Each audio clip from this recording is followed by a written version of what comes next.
going on here? Yeah. Well, it's in the plan. It's in the future plans.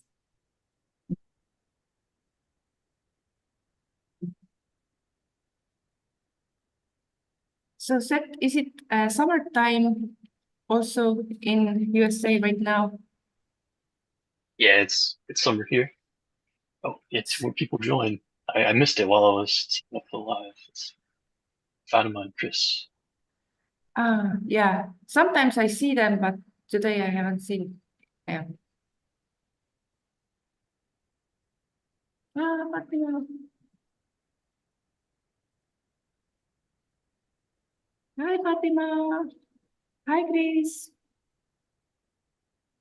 Hello. Hello. Hello, everyone. Hey, Chris. Welcome, everybody. So to begin, 2 minutes of silence.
Okay, thank you for that.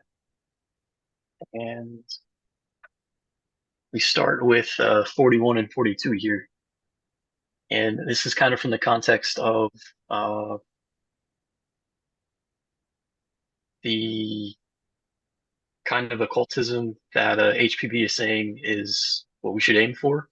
Atmavidia, I think it was called. Would anybody be willing to read these first two? I could read. Okay, thank you. One could even dispense with any lofty standard of morality. In the last case, of course, then to one the student would blossom into a very decent kind of sorcerer and tumble down headlong into black magic. But what can this matter? The voodoos and the tuppas eat, drink, and get merry over hecatombs of victims of their infernal arts. And so do the amiable gentlemen, vivisectionists, and the diplomat hypnotizers of the faculties of medicine. The only difference between the two classes being that the voodoos and tuppas are conscious and the Jared Richard crew unconscious sorcerers. So I had this backwards. This is about, in the last meeting, there were 4 different kinds of occultism that exist. The first 3 were independent of wisdom, essentially. They were arts. And what she's talking about here are these first 3 that anyone can do without trying to raise their perspective and see why things are the way they are.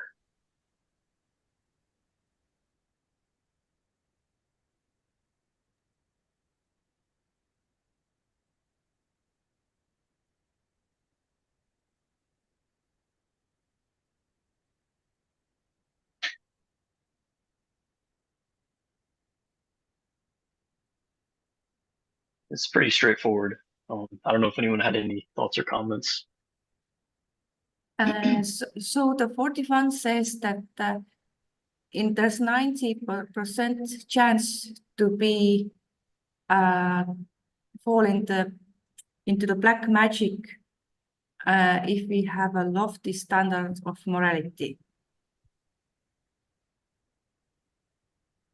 The opposite. That was the same confusion I had at the beginning too.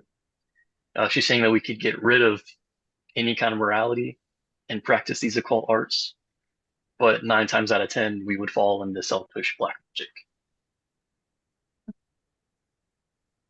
One could even dispense with any lofty standards of morality, which means you could get rid of your morality and still learn these occult arts.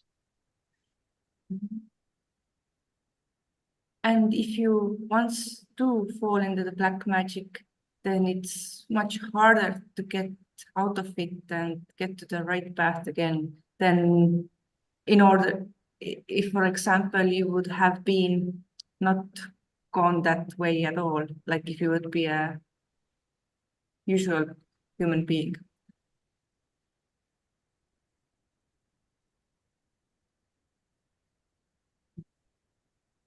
So Yes.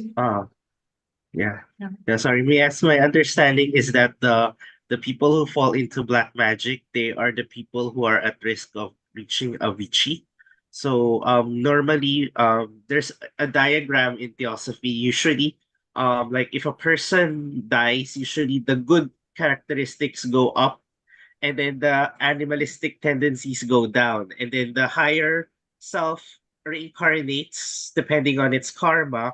But for those who fall into the pit of black magic, there's a risk. It seldom happens according to the masters, because as long as there's a tiny speck of goodness in you, you won't fall into Avicii. But my understanding is that if you fall into the path of black magic, you run the risk of being more and more selfish until you reach the point that you could fall into a Vici or annihilation, because the divine spark will think that the personality is too corrupt, so it will combine with the lower aspects, and none will combine with the higher aspects. So the higher self will have to wait for another cycle for it to continue its evolution, because the personality has completely combined with the lower self, with the lower aspects. Yes, and I've been thinking about it because, like, who is that bad that he have to go to this Avicii or this hell realm for where there's no way back? And I was thinking, even a Hitler had some good qualities. I heard that he was a vegetarian and he loved animals, so even he turning his life had some good qualities. So it's not the lost case. So yeah. And I think even if they fall into Avicii, they just have to wait for another cycle. But the divine spark is still there. They just have to wait for another cycle. And it's super rare according to the Mahatma letters. As long as there's even one tiny speck of light within you, you won't fall into Avicii. That's my understanding. Yeah, and I wonder what that would be like from the perspective of the individual going through it. I suspect that if that spark leaves the personality, that personality is no longer conscious in the way that, we are here now. Because I think it's said that Buddhi and, Atma, these higher principles, are the part of us that makes us conscious of what's happening now. And without it, we turn into like an automatic husk, something that isn't even aware of what it's doing. So I don't know. I think if a personality were to mess up so deeply that the spark leaves it, that personality just becomes essentially an AI chatbot. There's nothing there behind it running it. It's just an automation, which isn't so bad. It's not like they're aware of these horrible things happening. It's just what happens. Yeah, my understanding is that if the personality becomes completely cut off from the higher self, the personality becomes like quote unquote a demon, it goes after people with psychic abilities, and then they try to entice them to work more dark magic, because the source of its power, the source of our life, is the higher self.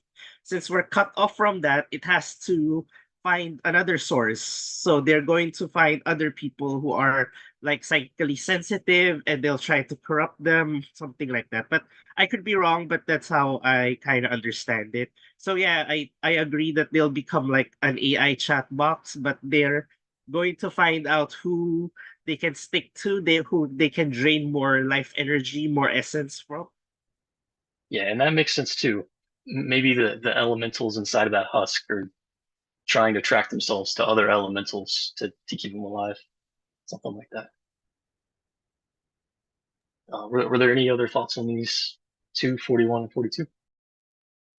42 seems a bit controversial.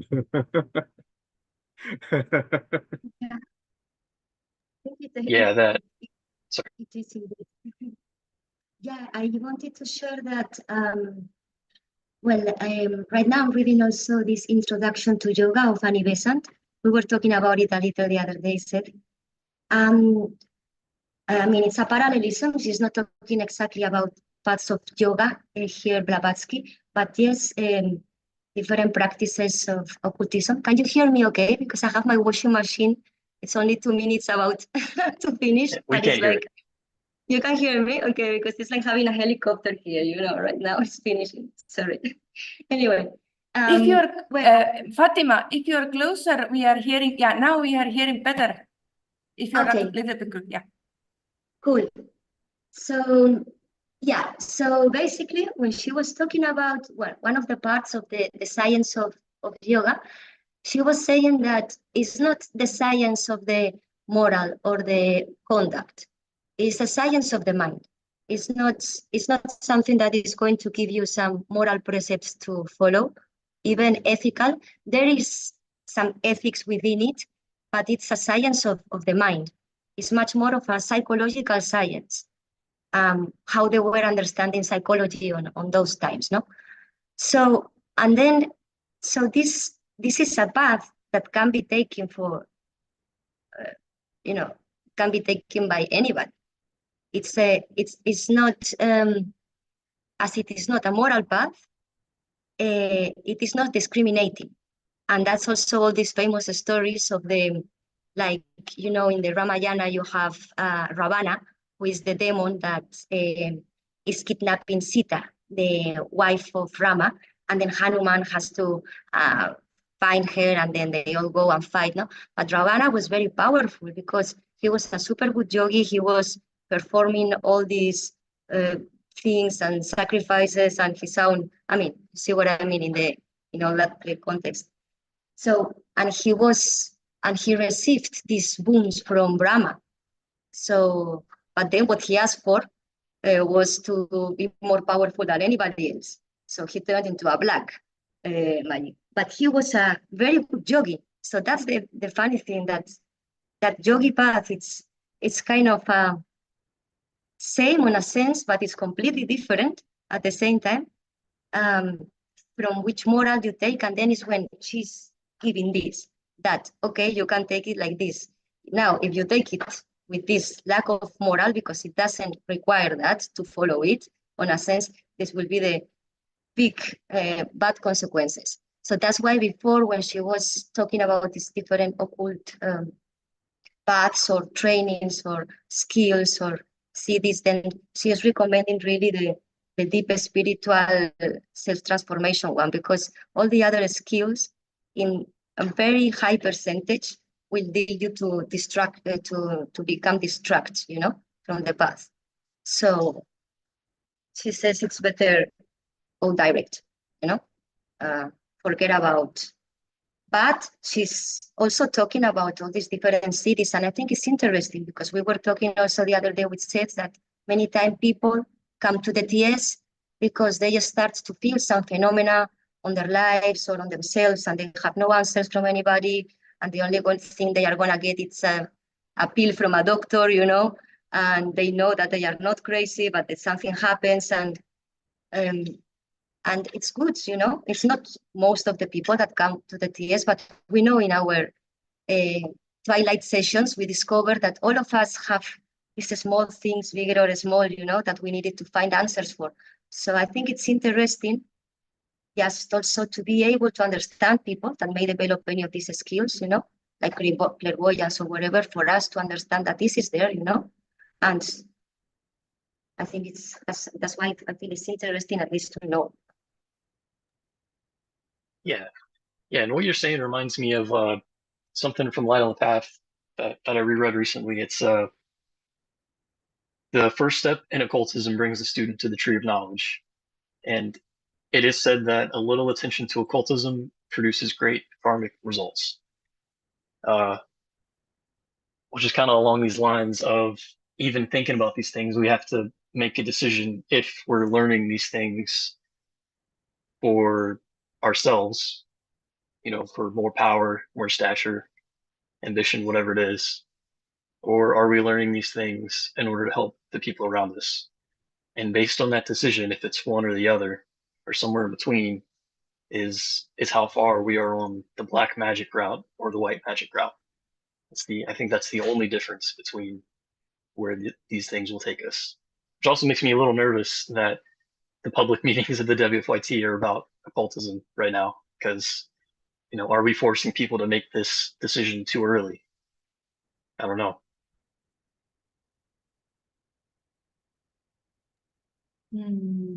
Yes, that's interesting.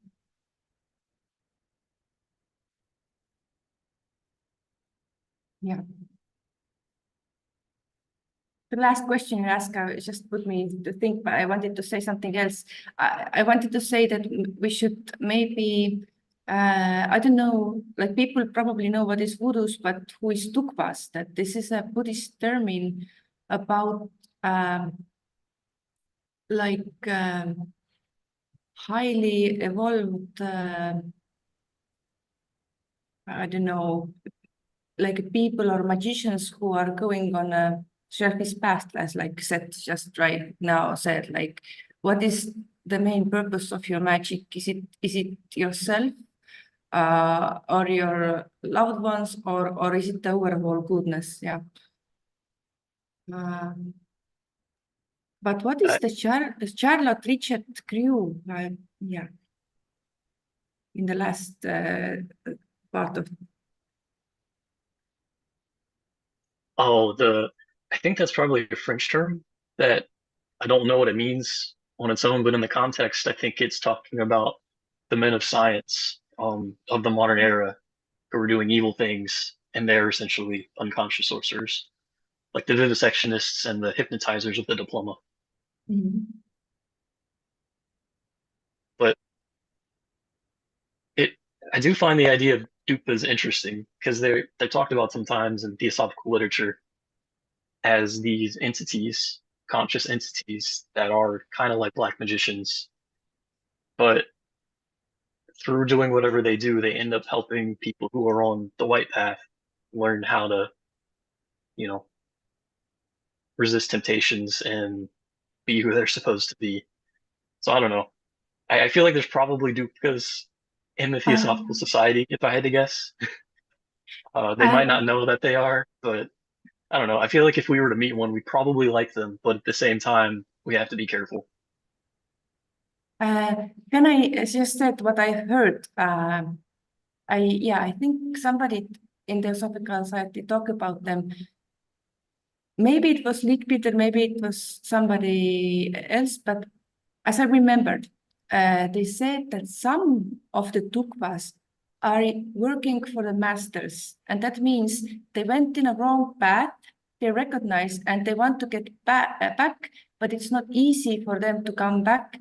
And a part of them to get back is that when they have masters have like student candidates, then they give tukpas the right to distract the students, to get them make mistakes or to make sure that they are very confident and they want to follow the path.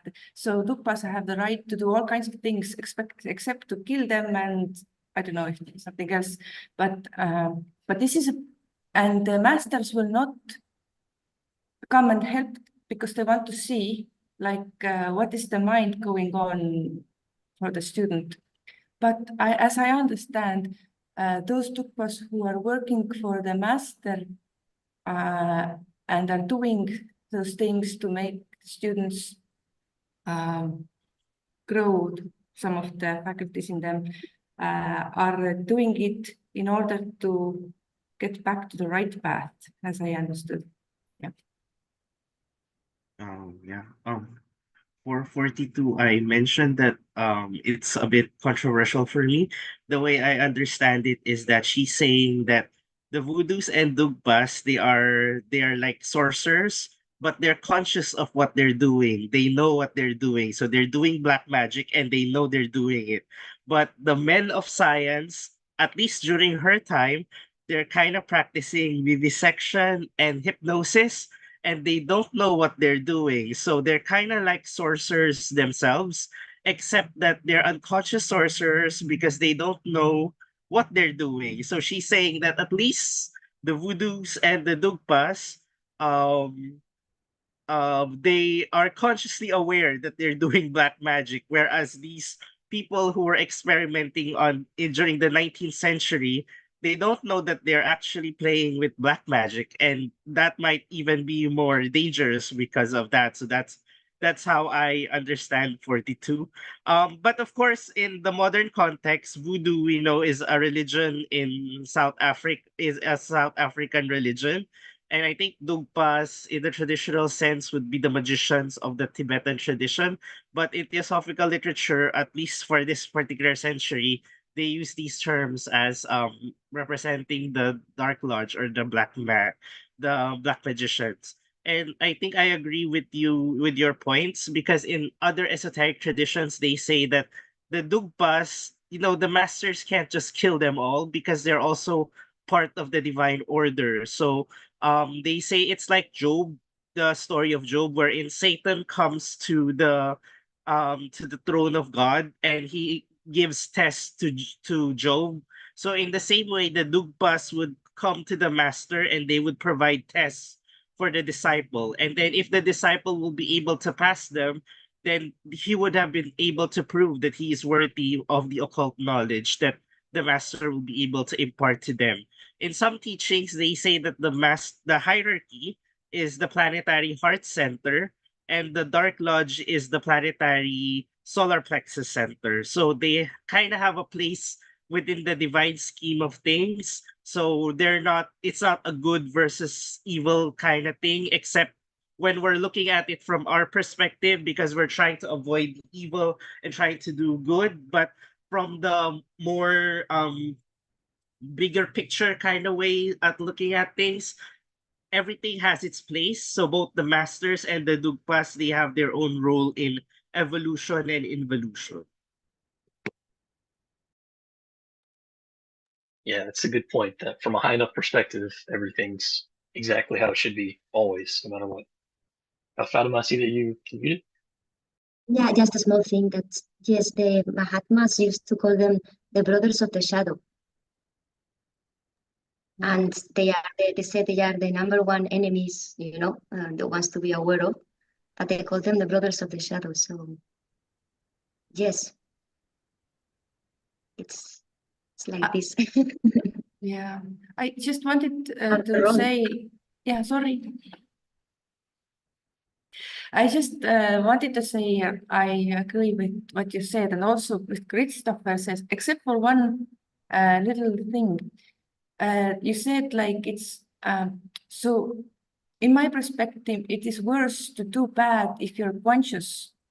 Like you have different karma. If you're doing bad, but don't know that you're doing bad, then not all the aspects of the karma are there, and the punishment or like the karma what you're creating to get back is less than if you're very knowledgeable, you know what you're doing and you still keep doing it. So like somebody says, this is another example, that, for example, there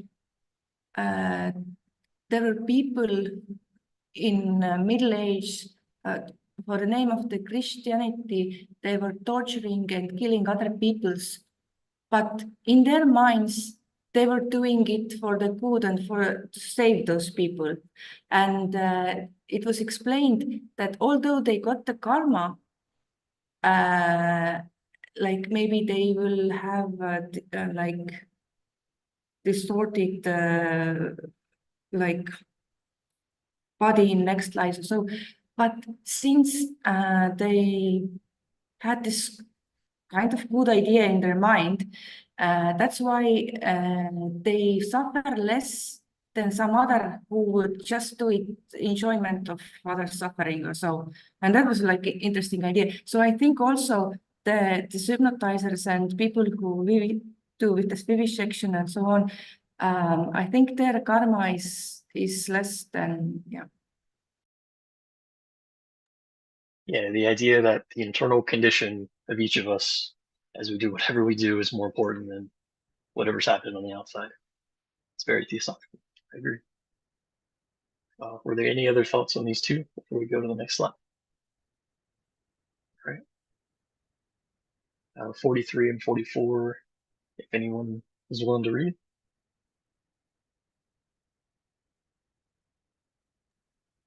I can read. Thank you. Hypnotism and vivisection as practiced in such schools are sorcery pure and simple, minus a knowledge that the voodoos and dukpas enjoy, and which no Charlotte Richet can procure for himself in 50 years of hard study and experimental observation. Let then those who will dabble in magic, whether they understand its nature or not, but who find the rules imposed upon students too hard, and who therefore lay Atma Vidya or occultism aside, go without it. Let them become magicians by all means, even though they do become voodoos and dukpas for the next 10 incarnations. Wow. Sorry, I didn't read very well. It's quite difficult to understand the sentences. Yeah, that's HPB's typical style. It's about as hard as English gets. But that's some serious consequences. If you dabble with these things, you'll be a voodoo or dukpa for 10 lifetimes. It's a lot of pain.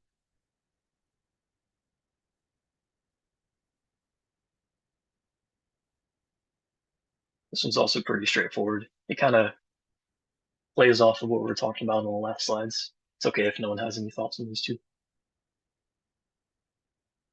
I just so much that it takes 50 years for Charlotte Richet to study hard, and then they might get to this level. And I was also like, it's like an interesting thing. Somebody somewhere said, if we were to practice as much as those who became a dukpas or I don't know, voodoos, then in a path of like a good white magic, then we will also do much good. But it means 50 years of hard study. I'm not even like 40 years old, but it's like you have to learn your lifetime to get this degree. That's an interesting idea. Yeah, she's saying that not even in 50 years could someone get it. So it takes even longer. We don't know how long, but over 50. And like Fatima says before, there are some really good yogis like who have practiced like probably many lifetimes to get this high, and who like kind of tilted in this another way. And it's like, but they're like the determination to like get or to like they have like good qualities in them, you know, that they work towards the one point in this, and like they must have many good qualities that we must have when we want to get to this, like succeed in occultism or any spiritual study. So, but the only thing is, yeah, that there's morality is not correct one, and I suppose also that the love element is not fully there. It takes a lot of focus and determination. Chris, I saw that you were muted. I was just thinking, because remember I mentioned earlier that this is also a very controversial point because, for example, hypnotism. In our modern day and age, there's like hypnotherapy, right? So there are psychologists or people who are able to use hypnosis to help people. But sometimes it can be used also for negative means.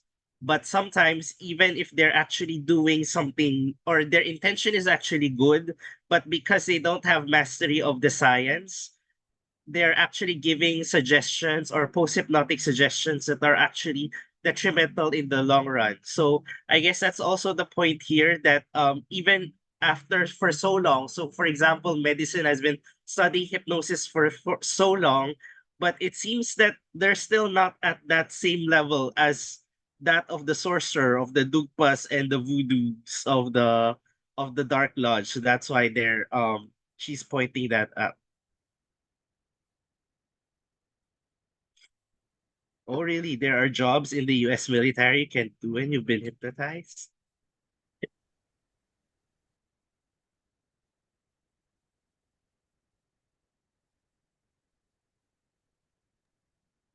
And I also read what is the 44 says, but those who found that the rules are too hard for students and lay Atma Vidya and occultism aside can do without them, and then they will be next 10 incarnations, voodoos and tupas. And reading that, I remembered somebody once says that the word sin from Christianity comes from Hebrew words that initially meant how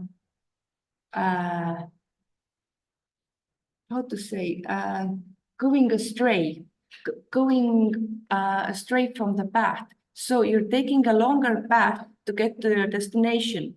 You should have get it like one point to the other point, but instead you go around, and then life seems like really big, long going around.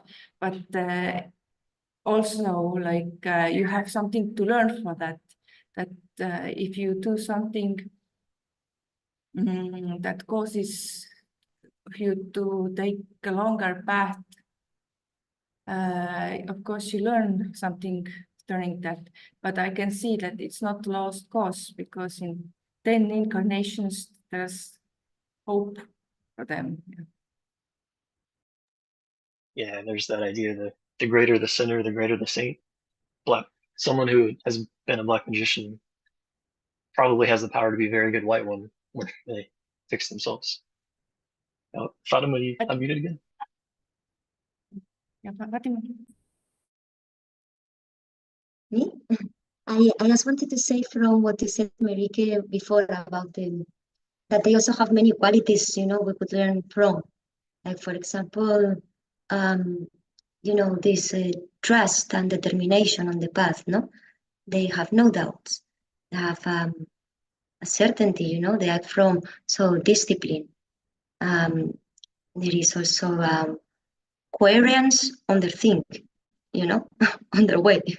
Like you see this kind of steadiness, for example, and it seems it's easier to go there when you are just feeding your ego, you know. At the same time, it looks like it's a machine that may, that's what he says, you know, you have many chances to go there because it's easier. I think it's a more, how you say, short-term, you get your, how you say this in business, your, that's because you're not a good business person. How you say your returns or whatever. So you get a short-term thing, and the other thing is a long-term one. So yeah, of course, the ones that don't want to take these rules upon on the students, and probably one of them is to be patient, and to don't desire all these things and all of this, then you just go there. And yeah, anyway, but maybe at the same time, maybe we meet at the same point, maybe we just go doing like this, and they go, how you say, took past voodoos, 10 incarnations, but after that, maybe we meet in the same point, who knows? You see what I mean? But what is true is, for some very strange reason, also in this book, also Fanny Besant right now talking about the meaning of pain a little.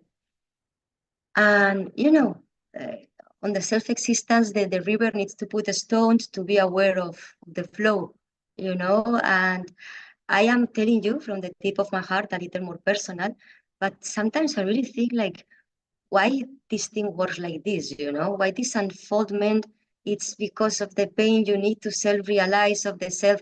Come on, it's like a joke, really. This is the full meaning, a joke, and at the same time, like, I mean, you see what I try to say? Like the self-realization of, the unfoldment of the consciousness, and the role we have to play, and the role of the pain on that, to create that thing, to create the awareness, all the time. And again, the awareness, the mechanism itself, it's a little, so, the obstacles are, the pain, on a sense, it's part of the process. So there is some agents that are these rocks in the river that create us pains, we create pain, for sure. And it just, I think this, it's not like I'm justifying, our path has to be our path. It's not the same thing, but how is the existence where we need to walk that path within? So, because when you say, how can you love the people that make you suffer, or all these kind of things, or love or accept, or this, we need to construct a logic structure also in our minds, to logically be able to develop that compassion, So it's not just gonna come like, let's be compassionate. We need to have an understanding of why that thing is there, and accept its existence, So I don't know. I think this dark thing, it's there, and we cannot, yeah. But don't go there. There's many things that Fatima just said. I just wanted to say something for the comment what Seth said before, that every saint have a past, and every sinner have a future, very much like this. And the other one that just Fatima said, I just reading this Leadbeater's book about invisible helpers. I totally love it. And in the end, he brings out what qualities we have to get to evolve in us to become one of those helpers. And I think like one of these qualities, what was just Fatima described, is that we are indifference of what good or bad things happens to us in this physical plane, and we see that if somebody is doing bad to us, he or she is just the instrument of our own karma. And I was like, wow, I have to think about that some more. But it was basically what Fatima says, that everything that happens to me is not happening just randomly. It is for a reason. And also, like what you said before, Fatima, things start to happen more often. It's like what we read before at the feet of the master. Sometimes if you are starting to study and get more closer to the possibility of the so-called studies, more karma is going to bring to you. And I very much like this Gino Rajatasa's book, First Principles of Theosophy, where he explained very nicely that usually people don't have 50% of good karma and 50% of bad karma. That usually if you live your life and you're not practicing any spirituality very deeply, then you will get a little bit more good karma back. But when you start to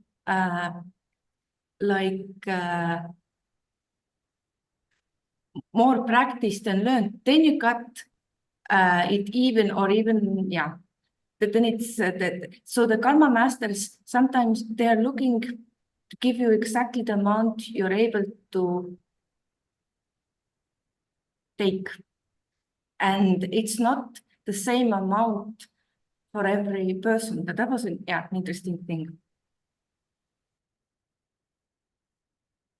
Yeah, it reminds me of the idea of trying to take nothing at all personally, even if it's a personal attack, to not take it personally.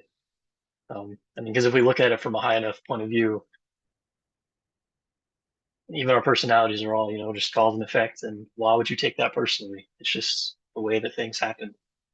And then what Fatima was saying reminded me of, I don't know if this has ever happened to anyone else, but on occasion, especially when I wake up from a nap, I wake up and for a split second, human existence, life, everything, that concrete that we see here now, for a split second, everything just seems absurd, like laughable, just like waking up and doing whatever we do. It just, I don't know. I like to think for that split second, it's, the perspective of my soul watching this personality, everything else while it's still there coming back from wherever it was. But yeah, that frustration that you were talking about reminds me of that, and I completely get it. I don't know if anyone else had anything for 43 and 44 before we go to the next.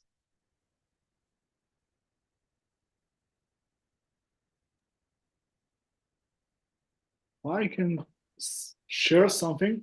Can you hear me? Yep. It's like I see here like two different speed of progression. I mean, hypnotism and dissections are two practices that are linked to the physical plane. They have some sort of scientific method. The scientific method is actually really strict. So you can proceed only with steps that are repeatable and very can be verified. And it's like if you are doing this kind of unknown magic or not self-aware magic, it's like you are proceeding lower in the path of black magic instead of the other side, the other speed, the voodoo Dugwas speed, because there you are working on more subtle planes and you can reach higher knowledge and you can proceed with a higher speed in that path.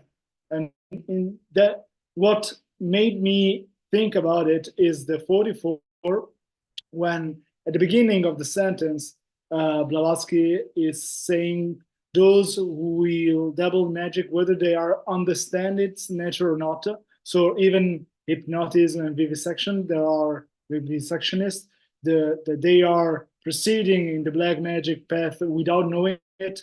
At the end would become voodoo Zadugpas, because they would reach some kind of, it's like natural in human progression to proceed by empirical tries, and sometimes just feeling that okay, there is something beyond it, and in one life or another you can reach this knowledge, so you will become aware black magician. It's like science can bring black magic, but in a slower way, in a more limited way. than the other path. I don't know. I was just wanted to share this. Yeah, that makes sense. It reminds me of the idea of gaining knowledge through direct perception, like Buddhi, versus using the lower mind, which is study and experiment. And yeah, I think occultism is all about doing it through direct perception instead of trial and error.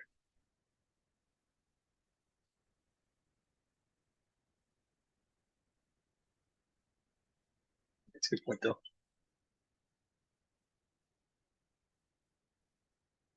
All right, 45 and 46. Did anyone want to read?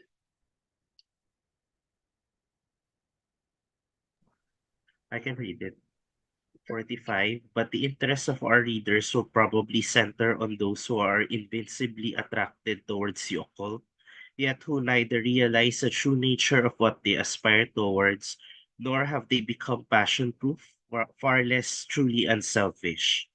46. For it has been said too often to need repetition, and the fact itself is patent to any observer that when once the desire for occultism has really awakened in a man's heart, there remains for him no hope of peace, no place of rest and comfort in all the world.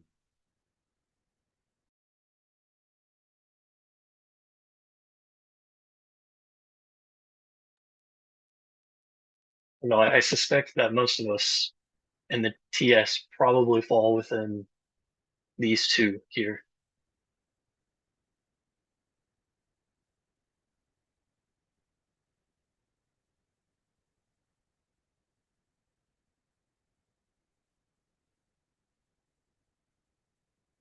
I don't know, I feel that all of us, our emotional nature is not fully developed yet, so we're very easily attracted towards things or repulsed. So we're not pure yet, but at the same time, most of us probably feel a little dissatisfied with the world as it is. We see that it's not enough to, you know, for a meaningful life. There's just not enough there. There's something more. I don't know if anyone has thoughts or if they agree or disagree with that.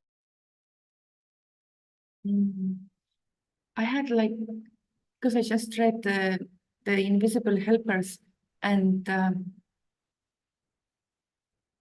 one of the first qualification of somebody who wants to help and wants to become adept, you know, the more evolved you are, the more capable you are helping and becoming adept. That's why it's very important. And the first thing is that you, as I understand, have perceived what is true and what is not, that you have perceived the world that is like beyond this physical. And I'm thinking, have I really like even have a glimpse? Probably we have, like, because we are living in this world at the same time we are living in this grosser physical world. But and you know, every day I try to do the meditation, but and every once in a while there are moments that you, but I cannot like. I think it's those moments are like enough so that you know there's something more, but still I feel like I'm somewhere in the middle. I'm not like 100% like convinced that it is better, if I'm like totally honest. I mean, I can read it is, and I can read those who are more evolved that it is more easy to live without the physical body and so on. But to really, really have this convincement in yourself that nothing in the physical world is worth achieving or acquiring. And it's like, I don't know. Yeah, no, it takes a lot of honesty just to see that in oneself. A lot of times we we want to believe that we already think the world doesn't have that much meaning left, but deep inside we feel the opposite. So I think that denotes a lot of progress if someone can see that in themselves. The other thing is, I also read a quote or article of Tiny who says the main reason why people don't succeed in meditation is that they don't want it enough. They don't care about it enough.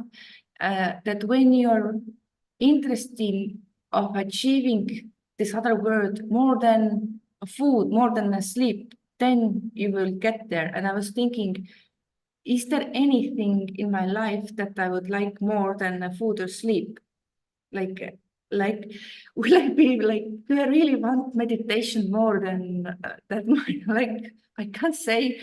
Like, I thought of like one thing I like, but that, you know, sometimes I'm ready to draw or paint all night long, and I can forget that I have to eat or anything. Like this have happened a few times, and I know this is possible, but to get this kind of like one-pointedness that I have to have this meditation, or I have to have what is beyond the physical life so eagerly. I don't know, like I think to get this one thing inside means that I have to have the taste of it. And to have a taste of it means that I have to be living so pure life that I have the glimpses of it, I guess. Yeah. Yeah, I completely agree. Yeah, same as you. I think I've seen little glimpses of like, you know, this can be more. I remember when I was not long after I got my driver's license, I was driving, you know, just getting lost somewhere, and I had this feeling, you know, this was before I'd ever tried to systematically look for the meaning of life or anything, but it just felt like there's something more to this. I can't really describe it any better than that. But maybe things like that are touches of, you know, something pulling us to a higher perspective. And yeah, I think those things help us move in that direction. And I think that just like you're saying, the more pure we become, the more likely we are to experience those things again, the more real it is. And it becomes a virtuous cycle where the more pure we become, the more we realize these things, and it just keeps spiraling upwards. And something else, what you said reminded me of Krishnamurti. He's always saying like, "Sir, the house is on fire. What are you going to do?" Like that's the kind of the attitude we need to take towards realizing these things, is that our personality, everything we see is wrong, and we are going to keep making mistakes, misunderstanding, doing things wrong, hurting the people around us until we can figure out how to fix it and see things as they are. And that's got to be our motivation, that it's imminently, you know, real and affects the present right now for us to figure these things out.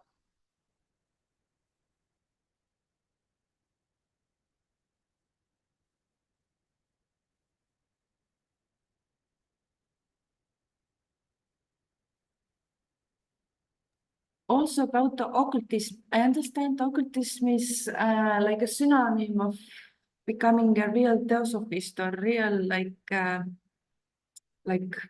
master or adept. That I never think that I would like to know occultism. Like in everyday life, I don't use this term, but I would like to know like how things really are. Or sometimes some people say, look at behind the words, or look at the behind the idea, what it really is. And I have sometimes tried to do that, but yeah, people who are attracted towards occultism, maybe the occultism here could be what you said before, said that the meaning of life, or what is it all about, or like you have like bigger questions, and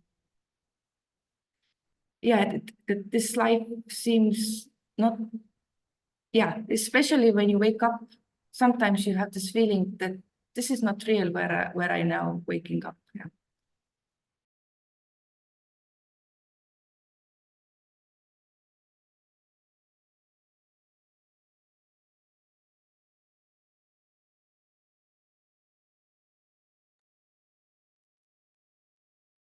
I'm asking myself what really is when occultism has really awakened in a man's heart. I mean, I think that all of us has these all of us have this feeling of attraction, of higher meaning.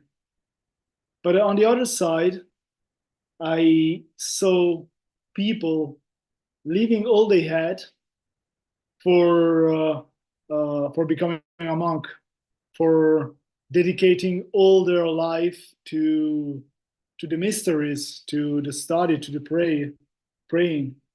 And when I see this kind of involvement, I also see how these people had no choice. For them was the only thing to do, to really involve in it with all, to enter a school and then to become a monk, and then there is only that. And I can see myself that I have yes, I crave for higher meaning, for the mysteries, for some sort, I think, for occultism. But on the other side, I could not involve in the same way. I could not dedicate all myself. I see that somewhere in the world there is a place I can still find peace and rest, and referring to 46. So I'm just asking myself, what is actually to awaken occultism in your heart? Is it just the new motivation that keeps you in your life in researching and to evolving yourself? Or is like the call? It's like, I cannot doing anything else but that, because anything else has meaning for me. I cannot rest outside the occult, outside the truth, and the religion that is built upon this truth, or under this truth, actually. So I'm just asking myself that question. Did occultism has really awakened in my heart, or is just a sort of beginning, or is a different level?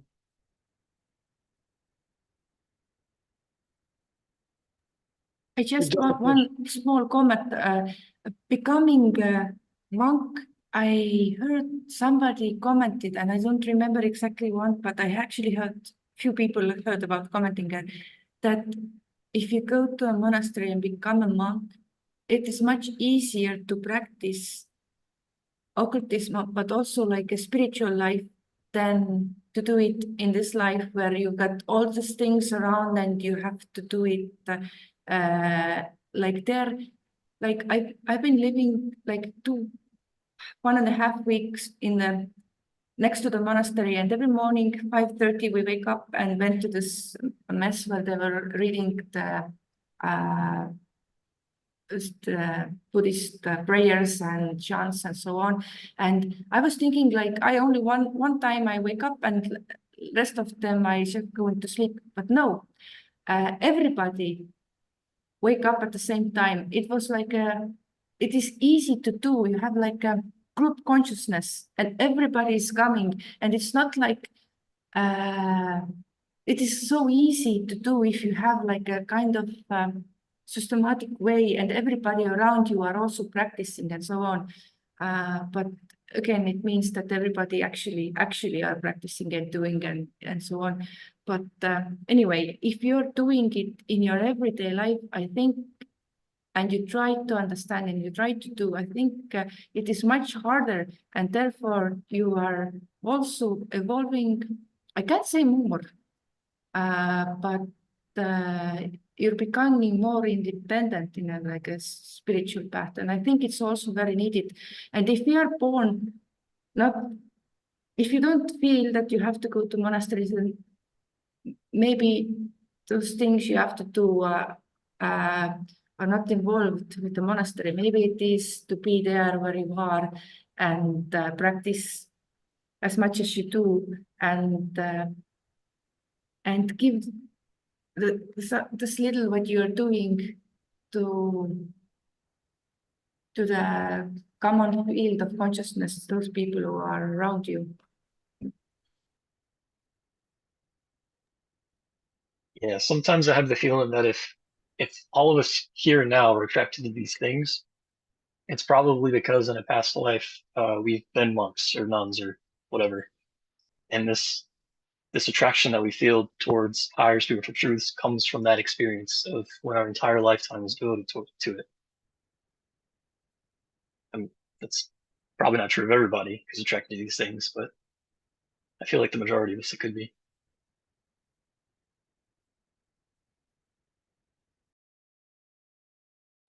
Yeah, because there's this idea that every skill that we possess, every inclination of our mind, none of it happens accidentally. It's all a product of our past and what we've done in the past. So if someone's really good at drawing, innately, they've done a lot of drawing in past lives. Same with spiritual tendencies.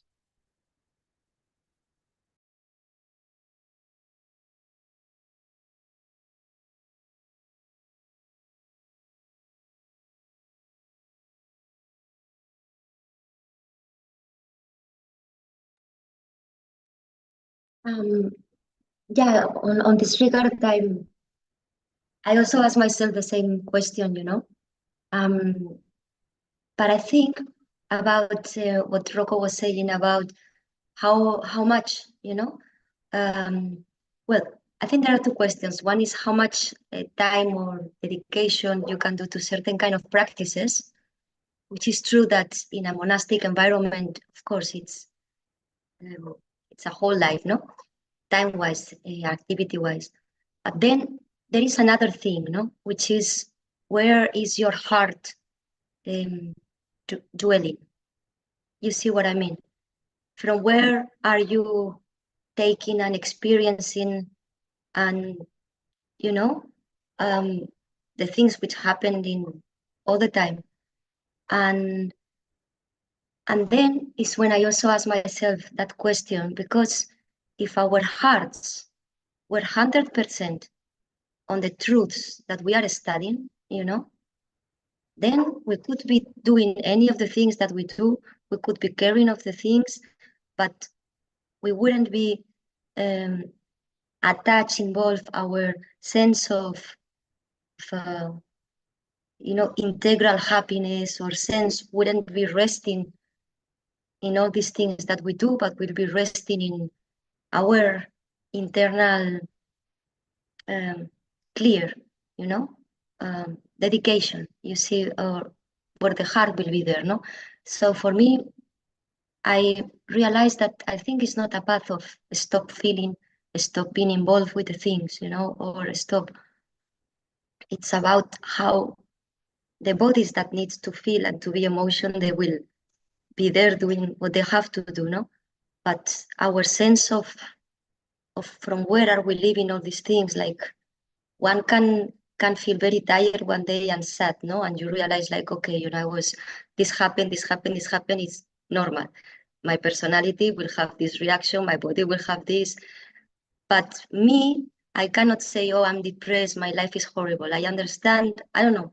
I'm just saying a very small ordinary example that of how to take the things, So then there is a sense of steadiness inside, For me, I mean, sorry, I'm going too personal maybe, but I feel that theosophy and this path I cannot see any external CD or power result, but I can feel a certain internal strength, a certain feeling supported on a sense.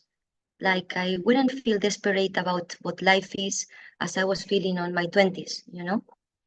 I don't know. There is a point where I feel that leading to occultism, it's also making that continuous change of faith in life, you know, of when one manages not to worry for something that one knows it's temporary and that it will go for this, but it's so difficult. But you know, yeah, I don't know. So I feel that that is a real internal work that it's actually what America was saying, no? It's a very necessary purification before other practices can fully, or that is the practice itself. Maybe it's not a difference, you know.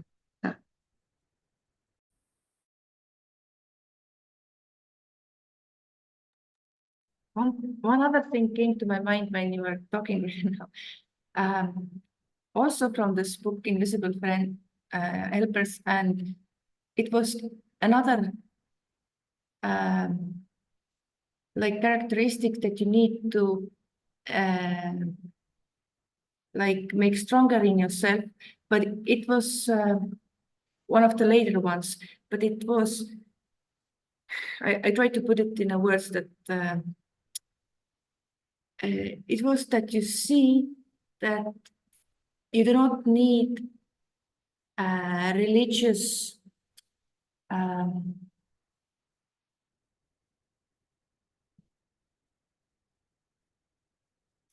what is the word? What is the seventh ray about, Christopher? Ceremonial order.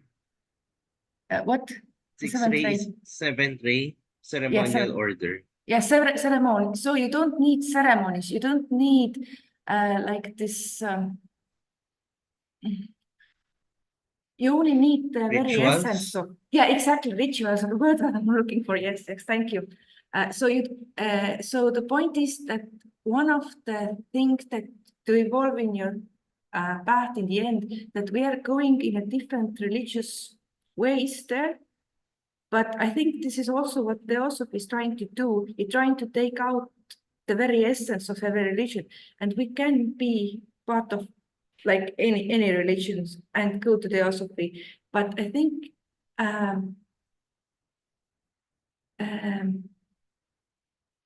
like I understand when I was reading it, that at one point in your evolution, you don't need anymore this outside facade. You only need this inner thing what the religions are offering. And if you have this, then maybe you don't need to go to the monastery, because monastery is also offering this outside rituals. Yeah, but that was just a thought that came to me.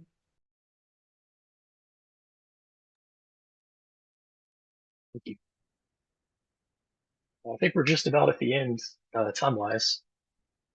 But if anyone wanted to, say anything about these last 2 points, you're more than welcome to.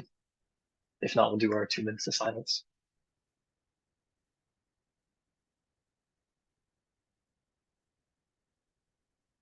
All right, 2 minutes of silence starting now.